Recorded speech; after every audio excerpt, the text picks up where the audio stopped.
ಜನಿವಾರ ಧರಿಸಿದ್ದಕ್ಕೆ ಸಿಇಟಿ ಪರೀಕ್ಷೆ ನಿರಾಕರಿಸಿದ ಅಧಿಕಾರಿಗಳ ವರ್ತನೆಗೆ ಮಂತ್ರಾಲಯ ಪೀಠಾಧಿಪತಿ ಡಾಕ್ಟರ್ ಸುಬುಧೇಂದ್ರ ತೀರ್ಥ ಅಸಮಾಧಾನವನ್ನು ಹೊರಹಾಕಿದ್ದಾರೆ.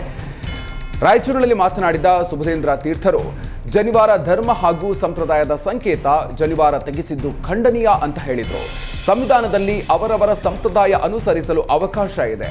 ಧರ್ಮ ವಿರೋಧಿ ಚಟುವಟಿಕೆ ಮಾಡೋದು ಹೇಯ ಅಂತ ಸುಬುಧೇಂದ್ರ ತೀರ್ಥರು ಆಕ್ರೋಶವನ್ನು ಹೊರಹಾಕಿದರು. ಇಂಥ ಘಟನೆ ಪುನರಾವರ್ತನೆಯಾಗದಂತೆ ಸರ್ಕಾರ ಎಚ್ಚರಿಕೆ ವಹಿಸಬೇಕು. ಸಚಿವರು, ಮುಖ್ಯಮಂತ್ರಿಗಳು ಈ ಘಟನೆಗೆ ಸ್ಪಂದಿಸಬೇಕು ಅಂತ ತೀರ್ಥರು ಆಗ್ರಹಿಸಿದ್ದಾರೆ. ಮುತ್ತಪ್ಪರೈ ಪುತ್ರ ರಿಕ್ಕಿ ರೈ ಮೇಲಿನ ಗುಂಡೇಟು ಪ್ರಕರಣದ ತನಿಖೆ ಚುರುಕುಗೊಳಿಸಲಾಗಿದೆ. ರಿಕ್ಕಿ ರೈಗೆ ಸಂಬಂಧಿಸಿದ ಒಬ್ಬೊಬ್ಬರನ್ನೇ ಕರೆದು ಬಿಡದಿ ಪೊಲೀಸರು ತನಿಖೆ ನಡೆಸ್ತಾ ಇದ್ದಾರೆ. ರಿಕ್ಕಿ ರೈ ಕಾರು ಚಾಲಕ ಬಸವರಾಜ್, ಗನ್ಮ್ಯಾನ್ ರಾಜ್ಪಾಲ್ನನ್ನ ಪೊಲೀಸರು ವಿಚಾರಣೆಗೆ ಒಳಪಡಿಸಿದ್ದಾರೆ. ಜೊತೆಗೆ ರಿಕ್ಕಿ ರೈ ಬಿಡದಿ ಮನೆಯ ಕೆಲಸದಾಳುಗಳನ್ನು ಕೂಡ ಪೊಲೀಸರು ತನಿಖೆ ನಡೆಸಿದ್ದಾರೆ. ಇನ್ನು ಮುತ್ತಪ್ಪರೈ ನಿವಾಸದ ಸಿಸಿ ಕ್ಯಾಮೆರಾ ಡಿವಿಆರ್ ವಶಕ್ಕೆ ಪಡೆದಿರುವ ಪೊಲೀಸರು ಆರೋಪಿಗಳಿಗಾಗಿ ಬಲೆ ಬೀಸಿದ್ದಾರೆ.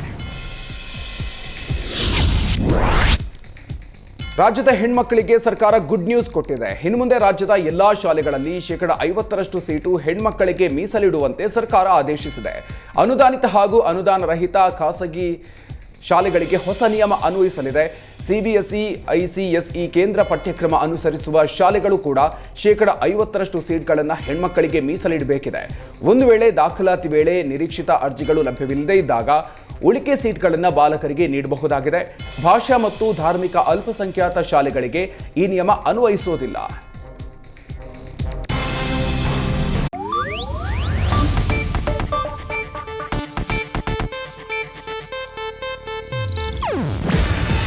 ಇದು ಏಷ್ಯಾನೆಟ್ ನ್ಯೂಸ್ ನೆಟ್ವರ್ಕ್ ಪ್ರಸ್ತುತಿ.